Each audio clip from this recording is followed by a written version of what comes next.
नमस्कार दर्शक बंधु शुभ सकाळ आज रही 10टी गुरुत्वपूर्ण खबर वीडियो को देखिया पूर्व प्रथम लाइक करी केउ जिल्ला देखुं निश्चिंत कमेंट करंतु। रथ यात्रा बढ़िबो जोता एवं गाड़ी पार्किंग फी मोबाइल दुई चकिया पाई भक्त गणिबे 2 गुणा टंका तेबे रथ यात्रा भक्त गणिबे 2 गुणा फी मोबाइल हेउ बा हैंडबैग हेउ दुई चकिया हेउ बा चारि चकिया जान हेउ पुणी समय जेते बढ़िबो दुई चकिया चारि चकिया जान पाई अधिक फी आदाय हो बोली कुआ जाउची। अर्थात चारि चकिया गाड़ी 2 घंटा रखिया पाई 30 टंका देबाकू पड़े पड़े 24 घंटा रखिले 100 टंका देबाकू पड़िबो। पौरपालिका पक्षर एथर पार्किंग फी परिवर्तित दर कराଯାଇଛି। तेबे स्थायी पार्किंग व्यतीत रथयात्रा देबाकू हेउथुबा अस्थायी पार्किंग एवं जोता स्टाण्ड यह परिवर्तित दर पर्यटक और श्रद्धालुओं ठारू असुल कराଯିବ ବୋଲି କୁହାଯାଉଛି। ରଥଯାତ୍ରାରେ ଏଥର 5ଟି ସ୍ଥାନରେ ଜୋତା ଷ୍ଟାଣ୍ଡ କରାଯିବ। ଗୁଣ୍ଡିଚା ମନ୍ଦିର ନିକଟ ମୁଣ୍ଡିଆମରା ଏବଂ ପୋଲିସ ହଲିଡେ ହୋମ ନିକଟ ଏବଂ ପୋଲିସ କଣ୍ଟ୍ରୋଲ ରୁମ୍ ନିକଟରେ 3ଟି ଜୋତା ଷ୍ଟାଣ୍ଡ କରାଯିବ। ଜୋତା ହଳ ପାଇଁ ଭକ୍ତମାନେ 5 ଟଙ୍କା ଲେଖାଏଁ ଦେବେ କିନ୍ତୁ ଏଥର ମୋବାଇଲ ପାଇଁ 10 ଟଙ୍କା ପରିବର୍ତ୍ତେ 20 ଟଙ୍କା ଦେବାକୁ ପଡ଼ିବ। ସେହିଭଳି ହ୍ୟାଣ୍ଡବ୍ୟାଗ୍ ପାଇଁ 10 ଟଙ୍କା ଲେଖାଏଁ ଦେବା ବେଳେ 20 ଟଙ୍କା ବୃଦ୍ଧି କରାଯାଇଛି।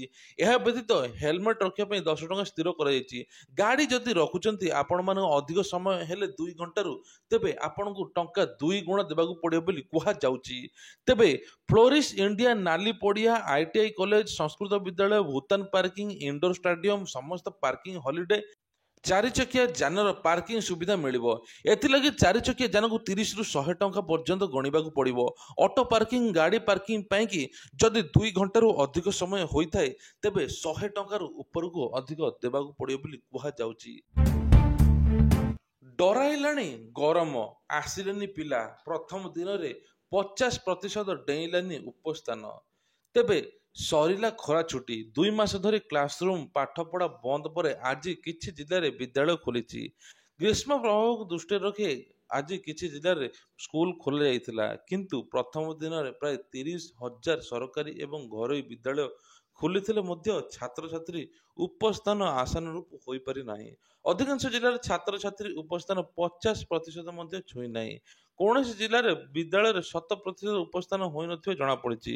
ଉପକୂଳ ଓଡ଼ିଶା ଜିଲ୍ଲାଗୁଡ଼ିକରେ ପ୍ରଥମ ଗୁଳୁଗୁଳି ଲାଗି ରହିଥିବାରୁ ପିଲାମାନେ ବିଦ୍ୟାଳୟକୁ ଆସିବାକୁ ଆଗ୍ରହ କରୁନାହାନ୍ତି। ପଶ୍ଚିମ ଓ ଆଭ୍ୟନ୍ତରୀଣ ଓଡ଼ିଶାରେ 40% ଡିଗ୍ରୀ ଏବଂ 42 ଡିଗ୍ରୀ ଅଧିକ ଖରା ହୋଇଥିବାରୁ 40% ପିଲା ମଧ୍ୟ ଆସିଛନ୍ତି। କାହିଁକି ନା ପିଲାମାନେ ଖରାରେ ଆସୁନାହାନ୍ତି ଏବଂ ତାଙ୍କର ଅଭିଭାବକମାନେ ପିଲାଙ୍କୁ ଖରାରେ ସ୍କୁଲକୁ ଛାଡ଼ିବାକୁ ନାରାଜ।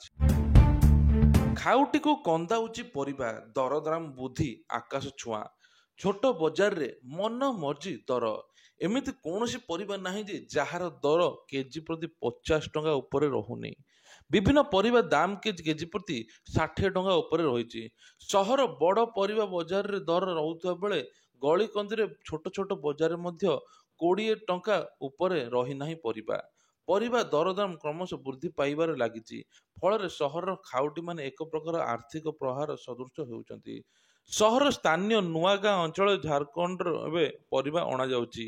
ଏହି ପରିବା ଗୁଡ଼ିକ ବଡ଼ ବଡ଼ ବଜାରରେ ମଧ୍ୟ Munda market Jharkhand market traffic gate Panposh ଛେଟମଣ୍ଡି ବାସନ୍ତୀ କଲୋନୀ ଆଦି ପରିବା ବିକ୍ରି ହେଉଛି। ଛୋଟ ଛୋଟ ଗଳିରେ ମଧ୍ୟ ପରିବା ସବୁ 60ରୁ 80 ଟଙ୍କା ରହିଛି।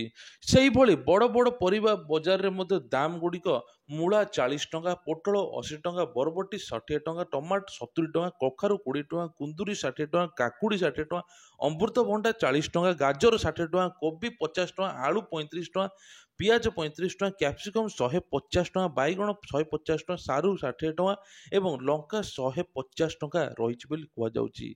ତେବେ ଏତେ ପରିବା ବଢ଼ିଲେ ଲୋକମାନେ ଖାଇବେ କିପରି? ଖାଉଟି ବହୁତ ଅସନ୍ତୋଷ ପ୍ରକାଶ ପାଇଲେଣି। ବର୍ତ୍ତମାନ ଅଦା 200 ଟଙ୍କା ଥିବାବେଳେ ରସୁଣ କେଜି 320 ଟଙ୍କା ରହିଛି। ଛୋଟ ଛୋଟ ପରିବା ବଜାର କିଣୁଥିବା ଗ୍ରାହକମାନେ ଅଧିକ ଖର୍ଚ୍ଚାନ୍ତ ହେବାକୁ ପଡ଼ୁଛି। ଏହି ଛୋଟ ବଜାରରେ ବେପାରୀଙ୍କ ମନ ମର୍ଜି ଦର ଧାର୍ଯ୍ୟ ହେଉଥିବାରୁ ଠକାମିର ଶିକାର ହେବେ ହିଁ ଲୋକମାନେ କୁହାଯାଉଛି। ଲକ୍ଷ୍ମୀ ବସ୍ ପ୍ରତୀକ୍ଷାଳୟ ନିର୍ମାଣରେ ବଡ଼ ଦୁର୍ନୀତି। 154 ବର୍ଗଫୁଟ ଅଧା ମେଲା ସେଡ୍ ପାଇଁ 5 ଲକ୍ଷ। ତେବେ 250 ବର୍ଗଫୁଟ ବିଶିଷ୍ଟ ପ୍ରଧାନମନ୍ତ୍ରୀ ଆବାସ ପକ୍କା ଘର ତିଆରି ପାଇଁ 1,30,000 ଟଙ୍କାରେ ହୋଇଯାଉଛି। ତେବେ 154 ବର୍ଗ ଫୁଟ ବିଶିଷ୍ଟ ଯାତ୍ରୀ ପ୍ରତିକ୍ଷାଳୟ ପାଇଁ ଖର୍ଚ୍ଚ ହେଉଛି 5,18,000 ଟଙ୍କା।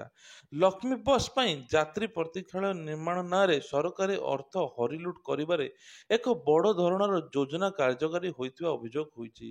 ଏହି ଟଙ୍କା ହଡପ ପାଇଁ ନିର୍ମାଣକାରୀମାନେ ଠିକାଦାର ଓ ଠିକା ସଂସ୍ଥା କେବଳ ଦାୟୀ ନୁହନ୍ତି।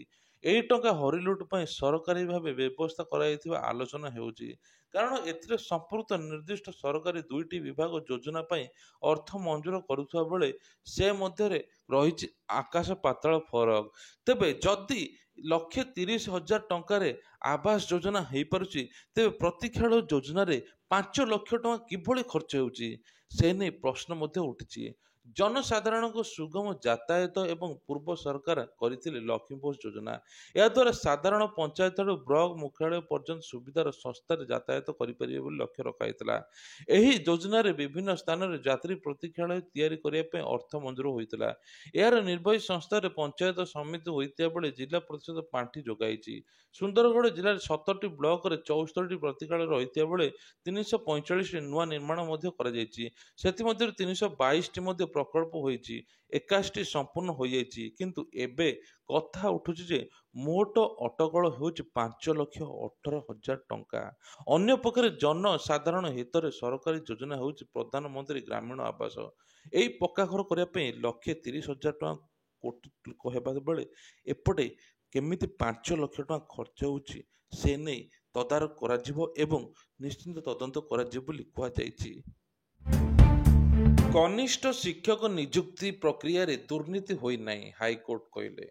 କନିଷ୍ଠ ଶିକ୍ଷକ ନିଯୁକ୍ତି ପାଇଁ ଓଡ଼ିଶା ବିଦ୍ୟାଳୟ ଶିକ୍ଷା କାର୍ଯ୍ୟକ୍ରମ ପ୍ରାଧିକରଣ ପକ୍ଷରୁ ଅନୁଷ୍ଠିତ କମ୍ପ୍ୟୁଟର ଭିତ୍ତିକ ପରୀକ୍ଷାର କୌଣସି ଅନିୟମିତତା ହୋଇନାହିଁ ବୋଲି ହାଇକୋର୍ଟ କହିଛନ୍ତି।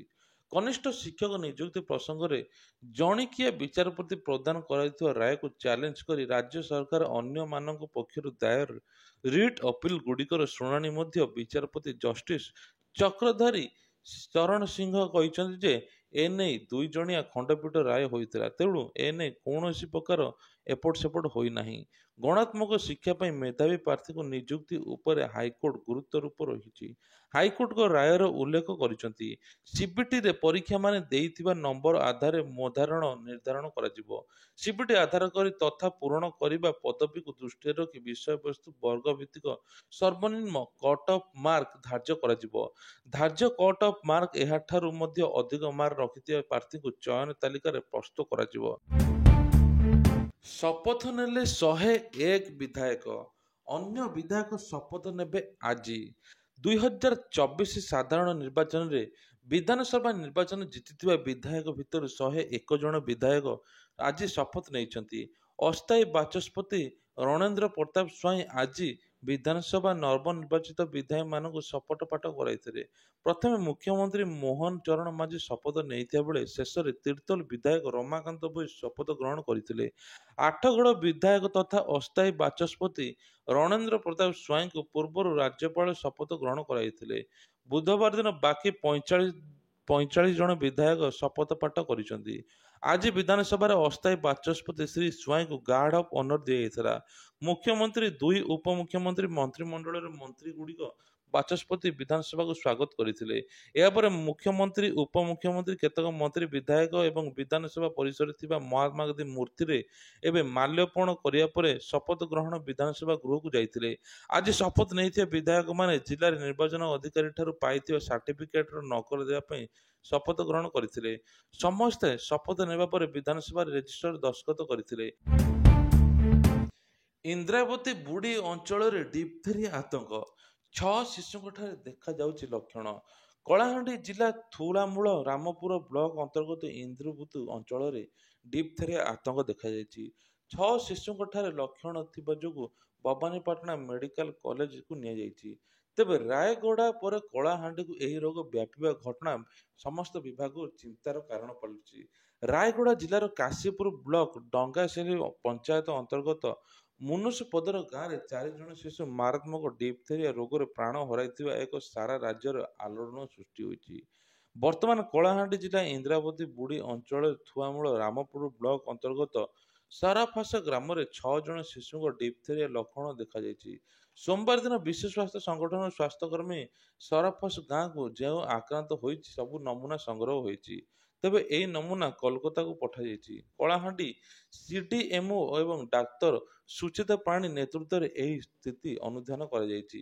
ତେବେ ଏହି ସବୁ 5 ଜଣଙ୍କ ଶିଶୁକୁ ଡିପ୍ଥେରିଆ ଲକ୍ଷଣ ଦେଖାଯାଇଛି। ସେମାନଙ୍କ ମଧ୍ୟରୁ ଲାଳ ଏବଂ ରକ୍ତ ସମୂହ କରାଯାଇଛି, ଯାହାଫଳରେ କୋଲକାତା ପରୀକ୍ଷା ନିମନ୍ତେ ପଠାଯାଇଛି। ପ୍ରାୟ 2 ସପ୍ତାହ ପରେ ରିପୋର୍ଟ ମିଳିବ। ତେଣୁ ଏହା ପୂର୍ବରୁ ଲକ୍ଷଣ ଯୋଗୁଁ ଚିକିତ୍ସା ଆରମ୍ଭ କରାଯାଇଛି। ପୁଣି ଥରେ ଆଉ ଜଣଙ୍କ ଲକ୍ଷଣ ଜଣାପଡ଼ିବା ପରେ ଆକ୍ରାନ୍ତଙ୍କ ସଂଖ୍ୟା 6 ଜଣ ଭବାନୀପାଟଣାକୁ ସ୍ଥାନାନ୍ତର କରାଯାଇଛି।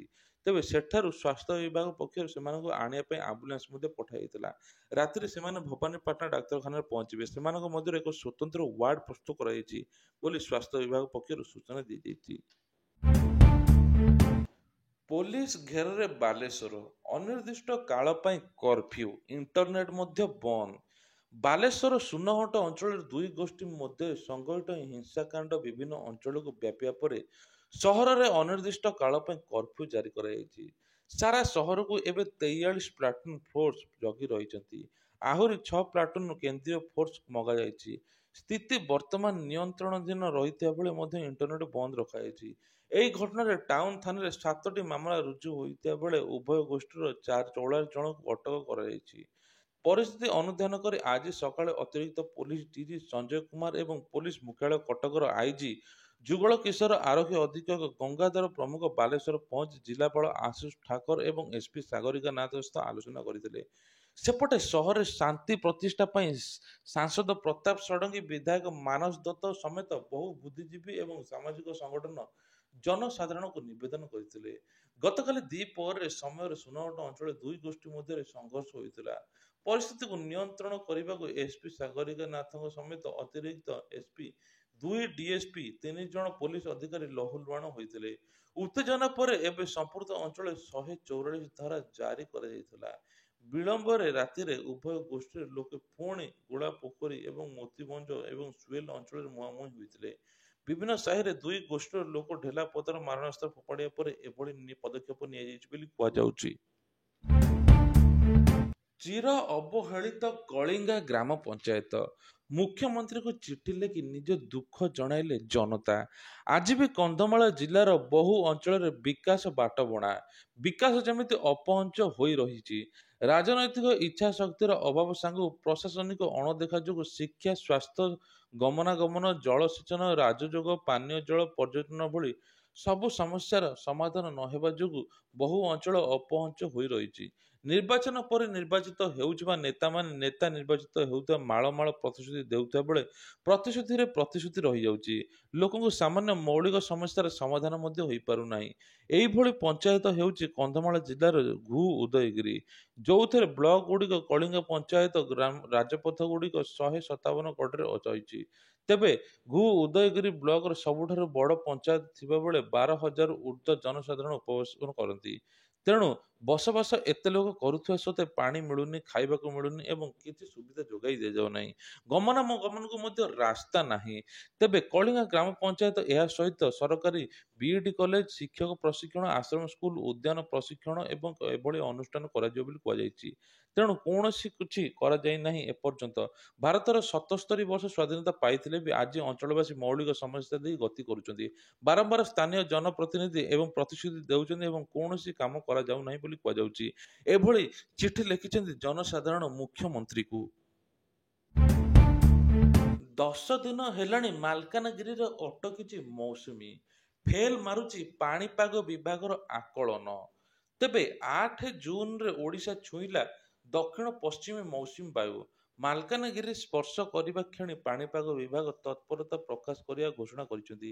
ଆକଳନ କରାଯାଇଥିଲା ଯେ ସାପ୍ତାହିକ ମଧ୍ୟରେ ସାରା ଓଡ଼ିଶାରେ ଛୁଇଁବ ବର୍ଷା। ତେଣୁ ଦକ୍ଷିଣ ଓଡ଼ିଶାରୁ ଆରମ୍ଭ ହୋଇଥିବା ମୌସୁମୀ ପ୍ରଭାବ ଜୁନ୍ ଦ୍ୱିତୀୟ ସପ୍ତାହରେ ହିଁ ସମ୍ପୂର୍ଣ୍ଣ ଓଡ଼ିଶାରେ ପ୍ରବେଶ କରାଇବା ନେଇ ପାଣିପାଗ ବିଜ୍ଞାନମାନେ ଆଗୁଆ ଆକଳନ କରିଦେଲେ। ଇତିମଧ୍ୟରେ 10 ଦିନ ବିତିଗଲାଣି। ଜୁନ୍ ଦ୍ୱିତୀୟ ସପ୍ତାହକୁ ତୃତୀୟ ସପ୍ତାହ ବର୍ଷିବାକୁ ଆସିଲାଣି। ମାତ୍ର ମୌସୁମୀ ଆଗକୁ ବଢ଼ି ପାରୁନାହିଁ। ଆଜି ବି ପାଣିପାଗ କହୁଛି ଯେ ମାଲକାନଗିରିରେ ଅଟକିଛି ମୌସୁମୀ। ଓଡ଼ିଶାର ଅନ୍ୟ ଅଞ୍ଚଳକୁ ଅଗ୍ରସର ହେବାକୁ ଆହୁରି 3ରୁ 4 ଦିନ ଲାଗିବ।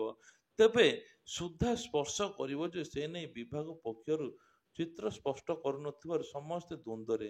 ଚାଷୀମାନେ ଧାନ ଧରି ବସିଥିଲେ ମଧ୍ୟ ଜମିକୁ ଯାଇପାରୁନାହାନ୍ତି। ବୁଣାବୁଣି ମଧ୍ୟ ସମ୍ପୂର୍ଣ୍ଣ ଭାବେ ପ୍ରଭାବିତ ହୋଇଛି। ଦିନ ପରେ ଦିନ ଗଡ଼ି ଯାଉଛି କିନ୍ତୁ ଭୟଙ୍କର ସ୍ଥିତି ଉପୁଜିବାରୁ ଆଶଙ୍କା ପ୍ରକାଶ ପାଉଛି। ମୌସୁମୀ ଆଗମନ ବିଳମ୍ବ ହେଉଥିବାରୁ ନିଅଣ୍ଟିଆ ବର୍ଷା ପରିମାଣ ବଢ଼ି ଚାଲିଛି। ରାଜ୍ୟରେ ଅର୍ଦ୍ଧାଧିକ ଜିଲ୍ଲାରେ ଏବେ ସୁଦ୍ଧା ସ୍ୱାଭାବିକ ବର୍ଷା ହୋଇପାରିନାହିଁ ବୋଲି ପାଣିପାଗ ବିଭାଗ ପକ୍ଷରୁ ସୂଚନା ଦିଆଯାଇଛି। ତେଣୁ ପ୍ରତ୍ୟେକ ଦିନ ଦେଶ ବିଦେଶର 10ଟି ଗୁରୁତ୍ୱପୂର୍ଣ୍ଣ ଖବର ପାଇବା ପାଇଁ ହେଲେ ଆମର ଏହି ଚ୍ୟାନେଲଟିକୁ ସବସ୍କ୍ରାଇବ କରିଦିଅନ୍ତୁ। ଜୟ ଜଗନ୍ନାଥ।